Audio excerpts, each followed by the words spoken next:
नमस्कार, मैं डॉक्टर अशोक शर्मा। आज शुगर या डायबिटीज़ को कंट्रोल करने वाली कुछ फल और सब्जियों के बारे में बताऊंगा जिनकी महत्व पूरी तरह से प्रूव हो चुका है। नंबर 1 पे ब्रोकली, जो कि गोभी से मिलती जुलती सब्जी है। यदि किसी व्यक्ति में मधुमेह के कम लक्षण हैं तो क्रोमियम उन्हें बढ़ने से रोक देता है। यदि किसी व्यक्ति की ग्लूकोज को सहने की शक्ति बिल्कुल कम है तो क्रोमियम इसे नियंत्रित कर सकता है। और ब्रोकली क्रोमियम से भरपूर मात्रा में होता है, जिससे शुगर को ये कंट्रोल करता है। दूसरे नंबर पर है मीठा नीम या कड़ी के पत्ते। मीठे नीम की पत्तियां जो सुंदर एवं सुगंधित होती हैं, स्वाद में हल्की सी कड़वी होती हैं। इनमें हर्बल टॉनिक के गुण पाए जाते हैं। ये मधुमेह रोगी के लिए बहुत ही फायदेमंद है। इसकी 10 पत्तियां 3 महीने तक नियमित रूप से सुबह खाली पेट चबाने से आनुवांशिक कारणों से होने वाले मधुमेह की संभावना को भी कम किया जा सकता है। इन पत्तियों में वजन कम करने की भी क्षमता होती है, अतः मधुमेह के कारण वजन बढ़ने की समस्या होने पर इसके सेवन से नियंत्रण पाया जा सकता है। इसके बाद मेथी दाना। मेथी एक पत्तेदार सब्जी है। मेथी दाने को अगर 25 ग्राम से 100 ग्राम तक की मात्रा में मधुमेह के रोगी को रोज़ दिया जाए तो इससे शुगर की अधिकता दूर होती है। इसके प्रयोग से ग्लूकोज का स्तर भी कम होता है। यदि मधुमेह का रोगी अपने भोजन में मेथी दाने का सेवन करता है तो मेथी दाना से ज़्यादा अच्छा प्रभाव पड़ता है। मधुमेह के रोगियों द्वारा मेथी दाने का सेवन कई तरीकों से किया जा सकता है। 1 चम्मच बीज पानी के साथ निगले जा सकते हैं या इन बीजों को रात भर पानी में भिगोकर फिर खाली पेट इन्हें खाया जा सकता है। इसके बाद आइए लहसुन की बात करते हैं। तो लहसुन में पोटाशियम की मात्रा भरपूर होती है, जो कि मधुमेह के रोगियों में आई कमी को दूर करती है। लहसुन में मैंगनीज भी होता है। ये शुगर के स्तर को कम करने के अलावा मधुमेह के रोगियों के लिए बहुत ही फायदेमंद होता है। मधुमेह के रोगियों को अपने भोजन में रोज़ 1 या 2 लहसुन की कलियां कच्ची या पकी हुई लेनी चाहिए। इसके बाद काला चना। काला चना भारत की सबसे कीमती दालों में से एक है। अंकुरित चने यदि 1 कप करेले के रस के साथ खाए जाएं तो ये मिश्रण साधारण मधुमेह के इलाज में बहुत ही लाभदायक होता है। इसे लगातार 3-4 महीनों तक इस्तेमाल करना चाहिए और इस दौरान कार्बोहाइड्रेट का इस्तेमाल नहीं करना चाहिए। ये स्वास्थ्यवर्धक भोजन की तरह काम भी करता है और उन सारी बीमारियों से बचाता है जो मधुमेह के रोगियों में कुपोषण की वजह से हो जाती हैं। इसके बाद बात करते हैं करेले की।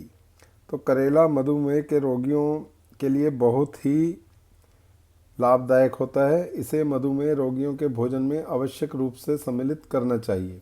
फल की तुलना में इसका रस अधिक प्रभाव उत्पन्न करता है। मधुमेह के रोगियों को 3 या 4 करेलों का रस सुबह खाली पेट लेना चाहिए। मधुमेह के रोगियों में से अधिकांश रोगी कुपोषण से ग्रस्त होते हैं। करेले में vitamin A, B1, B2, C और आयरन भी भरपूर मात्रा में पाया जाता है। इसका नियमित उपयोग करने से मधुमेह के साथ ब्लड प्रेशर, आँखों की बीमारियाँ और कार्बोहाइड्रेट के पाचन की अनियमितता को भी समाप्त किया जा सकता है। करेले के बाद बात करते हैं दालचीनी की। तो दालचीनी मसाले के रूप में प्रसिद्ध है। यह शरीर को इंसुलिन गतिविधि को उत्तेजित करती है और इस कारण मधुमेह के उपचार में बहुत ही उपयोगी होती है। दालचीनी के अलावा भी कई मसाले ऐसे हैं जो शुगर के उपचार में लाभदायक होते हैं। कुछ मसाले इंसुलिन उत्पादन की प्रक्रिया को उत्तेजित करते हैं, अतः वो शुगर के पाचन में शरीर की मदद करते हैं और बाहरी इंसुलिन की आवश्यकता को कम करते हैं। 3 मसाले शुगर रोगियों के लिए ज़्यादा लाभदायक हैं: दालचीनी, लौंग, हल्दी और तेज पत्ते। ये सभी इंसुलिन को बढ़ाते हैं। इनमें से दालचीनी सबसे ज़्यादा प्रभावशाली है। दालचीनी के बाद बात करते हैं ईसबगोल की। ईसबगोल को जिसे स्पोजेल के बीज के नाम से भी जाना जाता है, इसके बीजों में काफ़ी मात्रा में उपस्थित म्यूसिलेज और एल्ब्यूमिनस पदार्थ होते हैं। ये आंतों द्वारा अधिक शुगर के अवशोषण को रोककर ब्लड में शुगर की मात्रा को नियंत्रित करता है। ईसबगोल को साबुत बीजों के रूप में या इसकी भूसी के रूप में लिया जा सकता है। इस भूसी में भी बीजों के ही गुण होते हैं। इस भूसी के सेवन से पेट की तकलीफ भी दूर होती है और ये कब्ज़ को भी दूर करती है। जामुन। जामुन मधुमेह के रोगियों के लिए बहुत ही फायदेमंद होती है। जामुन का फल रस और गुठली सभी का उपयोग शुगर के उपचार में किया जाता है। इसके बीज में उपस्थित जम्बोलाइन नामक पदार्थ शरीर में स्टार्च के शुगर में बदलने की प्रक्रिया को नियंत्रित करके रक्त में शुगर की मात्रा को कम करता है। इनके बीजों को सुखाकर पीस लिया जाता है और पानी के साथ दिन में 2 या 3 बार लिया जाता है। ये यूरिन में शुगर की मात्रा को भी कम करता है और बार बार लगने वाली प्यास को भी कम करता है। इसके बाद आम की पत्तियाँ। आम की नई पत्तियाँ मधुमेह के रोगियों के लिए बहुत ही फायदेमंद होती हैं। इन पत्तियों को रात भर पानी में भिगोकर रखने और सुबह उन्हें निचोड़कर बनाया गया काढ़ा पीने से शुगर कम होती है। अन्य उपाय के रूप में पत्तियों को सुखाकर पीस लिया जाता है और आवश्यकता अनुसार आधा चम्मच चूर्ण को पानी या छाछ के साथ दिन में 2 बार लिया जा सकता है। सेम खाए जाने वाले भोज्य पदार्थों में से एक है। इसकी फलियों में कार्बोहाइड्रेट और रेशों की मात्रा अधिक होती है। मधुमेह के उपचार में सेम का खास महत्व है। इससे बनाया गया सूप मधुमेह के लिए लाभदायक होता है। इस सूप को हर 2 घंटे के अंतर में 1 गिलास लेना चाहिए। इस काढ़े को बनाने के लिए 60 ग्राम सेम की फलियों के बीज निकालकर 4 लीटर पानी में धीमी आंच पर 4 घंटे तक उबाला जाता है। फिर इसे बारीक कपड़े से छाना जाता है और 8 घंटे तक रखा जाता है। इस काढ़े को रोज़ बनाकर पीना चाहिए क्योंकि 24 घंटे बाद इसके औषधीय गुण खत्म हो जाते हैं। फली का रस भी मधुमेह के इलाज में काम आता है। ये इंसुलिन के उत्पादन की दर को बढ़ाता है। इसके बाद बात करते हैं नीम की। ये पेड़ भारत में बहुत अधिक मात्रा में पाया जाता है। इस पेड़ को सामान्यतः हवा को शुद्ध करने वाला माना जाता है।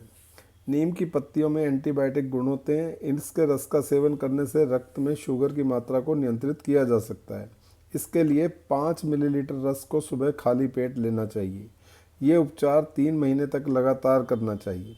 इसके स्थान पर नीम की 10 पत्तियां रोज सुबह चबाने से भी लाभ मिलता है।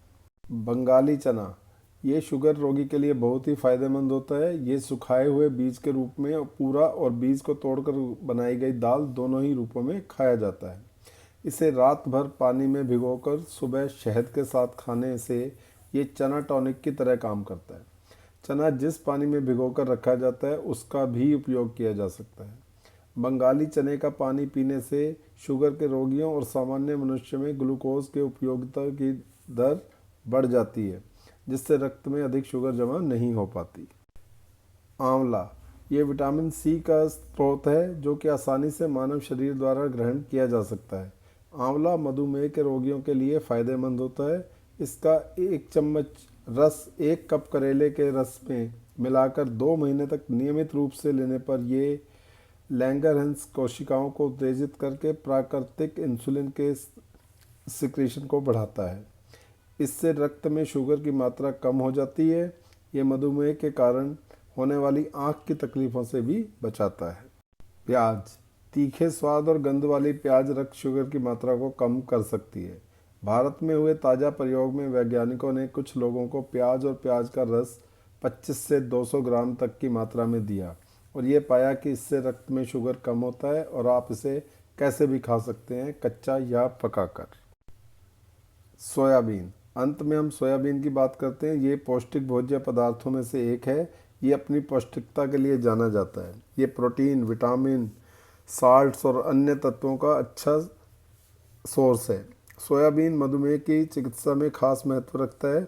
मधुमेह के लिए सोयाबीन बहुत इम्पोर्टेंट है क्योंकि इससे बनी ब्रेड में स्टार्च की मात्रा बहुत ही कम होती है, मगर ये प्रोटीन और वसा से भरपूर होती है और इसकी गुणवत्ता अधिक होती है। मधुमेह के रोगियों के लिए इसकी उपयोगिता केवल इसमें उपस्थित प्रोटीन या विटामिन के कारण नहीं, बल्कि ये रक्त में शुगर की मात्रा को भी घटाता है। उम्मीद करता हूँ ये वीडियो आपको पसंद आया होगा।